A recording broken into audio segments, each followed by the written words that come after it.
Good morning, everyone. And welcome. Thank you for coming out on such a cold evening. We're all cozy at 2:57. Also, I have a bit of an announcement to make. It's actually my last time hosting Creative Mornings in Wellington. I'm moving to Sydney, so it's been an absolute pleasure. You know, the host before me, Dallas, she moved to Ireland, and the host before her, Sahar, she moved to Auckland. So I'm like, Christine, please just keep this show on the road. I just bought a house, I have to stay here. Excellent. Congratulations. So there's Sahar there on the left, and there's Dallas, so the host for me. This is Christine. Christine, give it up for Christine, everyone. And so Christine will be your host going forward, and yeah, it's going to be awesome.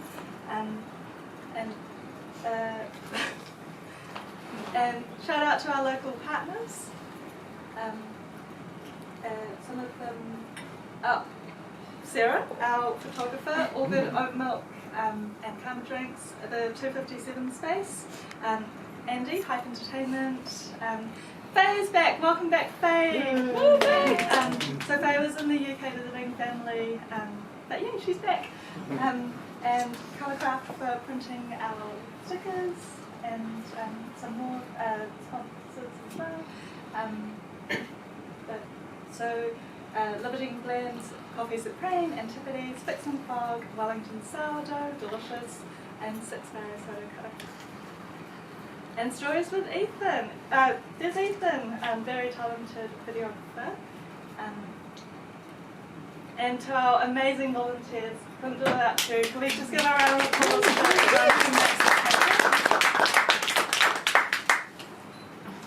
Cool.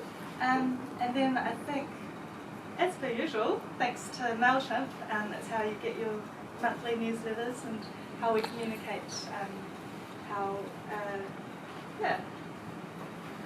what's coming next every month. And also, if you check out the MailChimp website, there's a great article here. I think it is an article that expresses MailChimp's allyship to the queer community, so do check it out.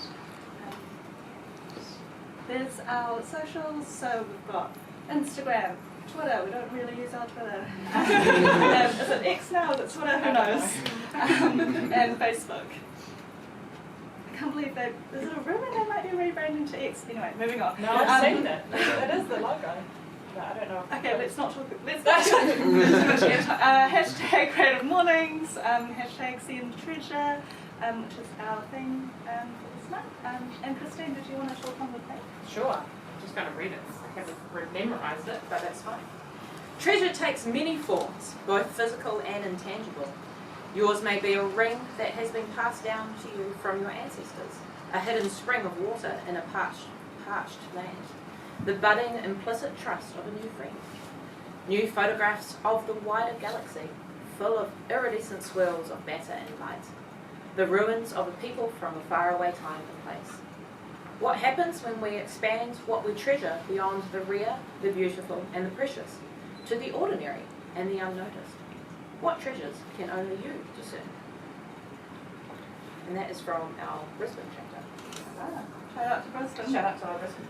To give you context, Creative Mornings started in, I think, Brooklyn, New York, and now there's chapters all over the world, including Wellington. And now I'd like to introduce Lambrini and Pieta. Very, very excited. So Lambrini is from, did you want to come up? Yeah, sure. So shout out to Lambrini and Pieta. Lambrini is from YES, or Young Enterprise Scheme, and Pieta is from Wellington East College, Girls College, and yeah, they are amazing. What was I up to at 21, Lambrini? Absolute inspiration. And yeah, take it away. Thank you. Thank you. Yes, there we go. Oh, kia ora guys, it's been awesome to be here this morning, nice and early for you all. You got some coffee, some sourdough in you, which is fantastic, and it's a pleasure to be here today. So as Tammy just said, I am Lambrini Phillips. I'm the Wellington Regional Coordinator for the Young Enterprise Trust. So essentially my job is the student wrangler of Wellington. Anything Wellington related, it's under my name. I'm a YES alumni too, so I took part in the program when I was in high school, and I also went to Wellington East Hills College. And yeah. Yes, I'm Pieta. I am a Year 13 student at Wellington East Hills College. I've participated in the Young Enterprise scheme for 2 years in a row, so this is my second year. My story kind of starts with last year. Last year was a pretty crazy year for me. So last year I was the CEO of a group called Adai, and we were producing an SPF dry shampoo. So that was a product that protected your scalp from the sun but also prevented oiliness. So we found that there was a scary amount of skin cancers that were found on the scalp. So we came up with this highly innovative product or concept that we wanted to bring to the market. So our journey kind of started with like this crazy innovative idea, and we didn't really know where to start. Like we were kind of a little bit clueless. So we reached out to all these amazing business people, and we really found that treasure in the support that we got from these business people. Like our biggest fear was the fact that we wouldn't be taken seriously because we're young people. So we ended up getting lawyers, we had investors on our side, we had people going to give us convertible notes. So it was all like steamrolling ahead, and we were all really, really excited.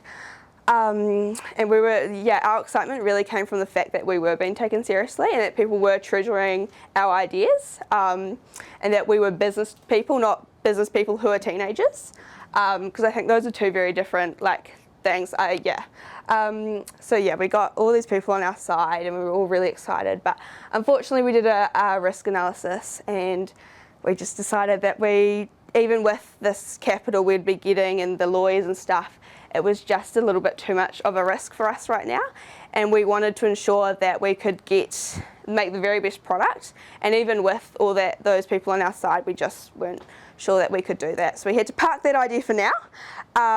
So this year, I am the CEO of a group called Gecko Grips. Our product isn't life-saving, but it is life-changing. So this is us over here. So what we do is we make iron-on grips for socks. So grip socks are a huge thing in the market at the moment.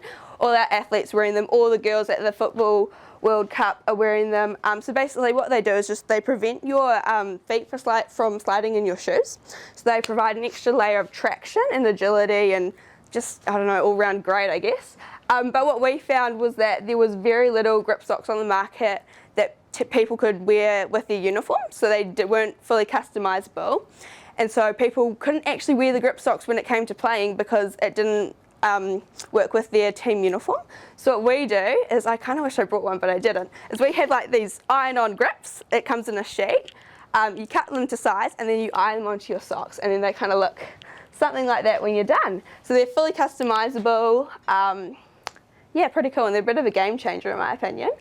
That's kind of like my story so far, but in terms of this theme of treasure, I just really wanted to touch on the fact that when you treasure our youth, amazing things happen. I just think when people treasure us as business people, that's such a big motivator, because the thing I don't like is when people say I'm a teenager in business. Why can I not just be a business person? I don't think my age impacts the way that I do business. Sure, I haven't had crazy experience yet, but I am still in business and I'm still passionate about it. And then another thing I guess I wanted to touch about on treasure, or the future really. People say the future is youth, but why can't we be the current? Like, why can we not embrace us now, But I guess I'll kind of touch on that a bit later when we talk about the future of entrepreneurship. But I'll leave it over to Lambrini now to talk a little bit about her story. Thank you. I thought I would kind of start off with this photo here, because we're touching on the theme of treasure in entrepreneurship sector. This was kind of the kickstart journey for me in terms of entrepreneurship. So this is me at year 13 at Wellington East. I look very, very happy in this photo. But it was quite a tough year for me, that one there, in terms of mental health, everything like that as well. It was the best and worst year of my life. So I didn't really have a mum in my life. I got kicked out of home with dad, and I was kind of living with my friends' families, house to house really, until I finished year 13. And I kind of had no idea what I wanted to do. I was freaking out. University wasn't for me. I don't say that don't go to university to students, but personally for me, I just couldn't go through with university because I was so eager to get out there in the workforce. So pretty much this is a really good photo to kind of summarize the start of my entrepreneurship journey. So pretty much when I was a kid, I always had an entrepreneurship spirit. My aunt likes to tell me. So when I was a kid, I would go and knock on people's doors and, try and sell them different things from different ventures I had. So I'd try and buy all these like Pepsi and Coke erasers off eBay and try and do these like stationery kits and things like that. So I always had some sort of an entrepreneurship spirit in me. And then we started business in high school. So I took all the commerce subjects, didn't like the arts, didn't like maths, didn't like English. I was a commerce girl. And we started off the first venture over here was a Refine. We did a makeup brush cleaner. And then in year 12, we did an earring business to try and empower mental health messages. Didn't really work out that well, but hey, it was a start of getting in the entrepreneurship sector. But year 13 was the year where it kind of started leaching out a little bit for me through the Young Enterprise scheme. So we came in as a group and kind of thought about, right, what kind of ideas do we want to look at? Because we had to start a business and look at a problem. So we looked at the problems, of, environmental sustainability. We looked at, just different little things around the society, and nothing was really sticking with our group. We thought, oh, this is working out, but it's actually basic. We've seen it before. It's not innovative. What can we do that's innovative? Back in 2019, people's mindsets on Te Reo Māori wasn't actually that big. It wasn't talked about. It wasn't incorporated that much. Now you see it everywhere, which is absolutely fantastic. And it's only been a couple of years, really. But for us, what we thought was like, right, let's look into that sector. And we found a statistic that really stuck out with us. And that was that 3.7% of Kiwis can only speak fluent Te Reo Māori. And we sat there as a group and thought, you know what, this is something that we're going to look at. So from that, we kind of thought, right, how are we going to actually empower people to learn about the language? How are we going to get people to start learning it? And we thought, you know what, let's create an interactive flashcard bilingual game called Weromai. So that came about. It's not your typical board game. It is on a polyester canvas, so you can scroll up, pop it in a tube. And that's how Weromai kind of formed out for year 13. So we went through the Young Enterprise scheme, did validation, we came up with a product, we pitched it to a panel of judges. I took part in all the extreme experiences that are on offer too. I even managed to get on TV with the CEO of Young Enterprise back in the day on breakfast, which was an awesome experience too. We ended up getting to the regional awards. We won, which was fantastic, and then went forward to nationals, where there I also won the National CEO of the Year award through Young Enterprise too. And at that night, while I was like, right, I'm not going to university, what am I going to do? So I thought, you know what, let's get up on stage, and we've got, people from all these different organisations. I'm going to say that I'm looking for a job. So I did that, and I got a huge amount of job opportunities. I got a scholarship to an accelerator program, and this was the year of 2020. So we started off the year with I did the Venture Up Accelerator program at Creative HQ. Which was absolutely fantastic. I had 3 job offers that were kind of going through, and then all of a sudden we were in lockdown. I was working part-time at Cafe Ice. Hands up if you've been to Cafe Ice. A few of you guys. Fantastic. So I was working at part-time at Cafe Ice at the time, and then lockdown happened, and then I was like, oh God, I'm going to have to stay here. Hospitality is great. I loved it. I was working with people, I was interacting with people the whole time, but it wasn't really my cup of tea fully. So I worked at Cafe Ice pretty much for my 2020 year, and once we got out of the COVID scene, I volunteered for anything possibly that I could, because those job offers weren't going to come up again purely on the fact they didn't have the funding for more staff. So I kept volunteering for anything Young Enterprise related, really. And it got to the point where I mentored a team. We went down to Queenstown on a free trip, and I took the leap and asked for a job at Young Enterprise. Funnily enough, the pun with that, I jumped really badly off that bridge. But that kind of brings me to where I am now. So I work with youth. I enjoy it. It's the region that I grew up in. I'm a born and raised Wellingtonian. And I absolutely love the entrepreneurship sector. Working with youth is absolutely awesome. Everyone says I'm still part of that youth category, but it's really awesome just to kind of, uplift those students and kind of empower them into this industry. And for someone like me, as Pieta was mentioning, people that are considered youth, like I'm always a youth ambassador for things, which is like, take out the youth, I'm just an ambassador for Victoria University, just an ambassador for this. So it's really, really important. I work with 470 students this year alone. They're all under my name, and 25 schools as well. That goes all the way up to the Wairarapa as well as the Kapiti Coast as well, which is absolutely fantastic. But I absolutely love my job. These are all amazing, really young people that are coming through the industry, and they're going to be the next change makers and innovators as well. So it's really important that we are supporting those young people, because they're going to be those next people out there in the industry actually creating things that you might be doing later on in life. So it's really, really important. I thought I would give some promo here as well while I'm at it. We are looking for sponsorship. Our main sponsor's pulled out, and I also need a sponsor for our end of year regional awards as well. So if you guys did know of anyone that are able to help Yes Wellington, that would be absolutely fantastic, because we're a booming region. It's going to get to the point where we're going to need another me next year even. So I'd really want to get some sponsorship in line for next year as well. We also got Slush Wellington coming up on September the 8th. Hands up if you've heard about Slush. Anyone? A few of you guys. Well, Creative Mornings is actually going to be the morning host that day anyway, which is absolutely fantastic. But I had the awesome opportunity to go out to South Korea in Busan to actually go to their Slush over there. They had the funding for it, and they're like, hey, we want someone from Wellington. Victoria University are the hosts this year, and no one could go. So like, what better person to go than Lambrini, which was fantastic. It was an awesome opportunity where we could get to see, the startup world go in Korea, innovators as well as entrepreneurship all in one. It's a really cool opportunity for Wellington to actually host it now too. It's going to put New Zealand on the map a little bit more. It's the first one in the Southern Hemisphere. So if you're interested in anything related to entrepreneurship, startup, innovation, it's going to be an amazing day. I would save it. It's September the 8th. And it's going to be running from 2 o'clock to 6. And if you go onto Victoria University's website, or if you search up Slush Wellington, it's going to be there as well. And we've got all the students as well there. They're going to be running a market there, so you'll be able to buy and purchase their goods as well that they're going to be doing throughout this year as well.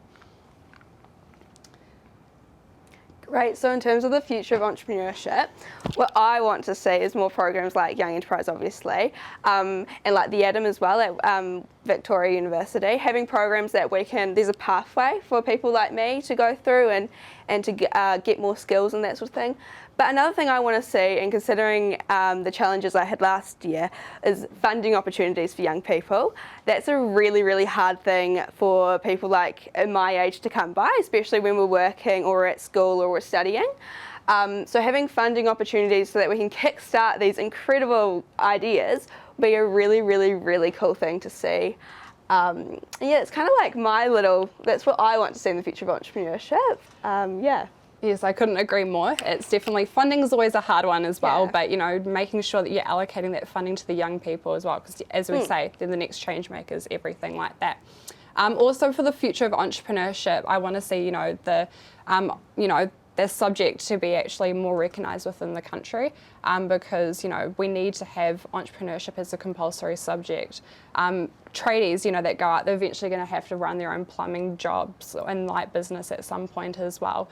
You might want to go into the health industry at some point as well. It can be broadened out to everybody. So I really want to see it to be treasured within the education space as well, making it compulsory for, let's say, everyone from year 11 to 13 to do Young Enterprise, but that's being a bit optimistic, I think. But yeah, that's something I really want to see to be a bit more treasured in the education space as well.